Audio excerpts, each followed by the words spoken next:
Hi, just a quick check-in with y'all.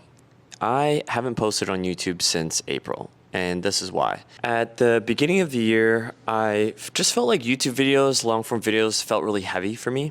And it's not because I don't love YouTube, but it was probably just burnout. I was really tired trying to make new videos, make new patterns, and also worry about like fulfilling orders and creating new products. And instead of pushing through it and making more content, I just chose to pause and take a break for myself. And during that time, I shifted a lot of my focus to short form videos, specifically TikTok and Instagram, more so Instagram. And it didn't feel as bad because it's a different like format, it's a different platform. So the storytelling changed, the videos changed, and they're also like 30-second videos. So it was a lot easier for me to do. It was a new creative challenge for me.